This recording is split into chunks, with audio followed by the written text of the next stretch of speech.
Сәлем достар, бүгін біз қатырылған чебуреки жасайтын боламыз. Бұл рецепт бойынша қатырып қойсаңыздар, немесе бірден пісіріп алсаңыздар да болады. Алдымен картошкасын суға салып қайната береміз. Одан кейін жуаны майдалап турап, сәбізімізді теркадан өткізетін боламыз. Одан кейін картошкамыздың суы қайнаған соң көбігін алып тастаймыз да оған керегінше тұзын салатын боламыз. Ендігі кезде бізде чебурекенің қамырын дайындаймыз. Ол үшін бізге қайнап тұрған суға тұзын салып, 3 қасық сұйық май құйып араластырып, оның салатын боламыз. Бірінші қасықпен араластырып аламыз. Одан кейін қолмен илейтін боламыз. Жақсылап июі қанғанша 6-7 минут илейтін боламыз қамырын. Одан кейін қамырды тындырып қоямыз да жаңағы картошкаға салатын салмамызды дайындаймыз.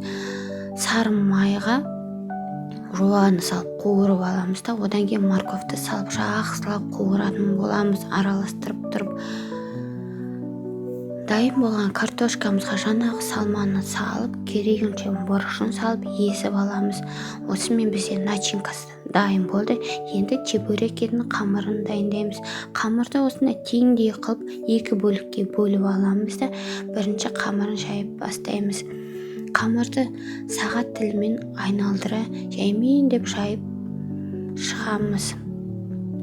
Қамырды қатты басып жаюдың қажет жоқ, өйткені қамырымыз біздің жұмсақ, нәзік болып келеді. Сол үшін қамырды жайған кезде сағат тілімен ұнды сеуіп отырып жайып шығамыз.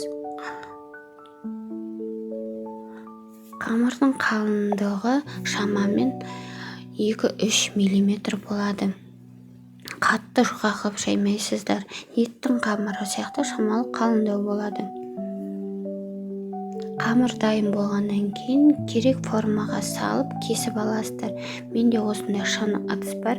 Үнемі осы ыдыспен чебурекенің қамырын кесіп аламын. Маған осы формада ұнайды.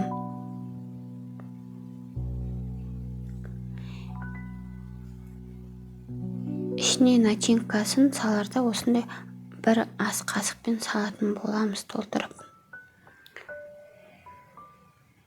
Дәл видеодағыдай түйсеңіздер әдемі болып шығады. Вилкамен басудан қажеті жоқ. Өйткені қамырымыз жұмсақ, бірден жабысып әдемі болып тұра қалады. Менде осылай бірінші қамырды қатыруға жіберемін. Екінші қамырды пісіріп алатын боламын. Қатыруға жібергенде осылай ыдыстың сыртына мешок кигізіп қойсаңыздар болады.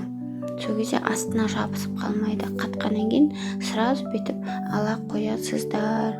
Кейбір қатырған кезде ыдысқа ұнды сеуіп қою мүмкін, бірақ ұнды сепкеннен көрі осылай мешок кигізіп сыртына ғана қоя салсаңыздар аккуратно және өздеріңізде алуға да ыңғайлы болады. Міне, бірінші біздің заморозкаға чебурекеміз кетті. Екінші бізде екінші қамырды осылай бірден пісіріп алдым. Сұйық майды тек орташа ғана қылып құясыздар. Көп толтырып құюдың қажеті жоқ.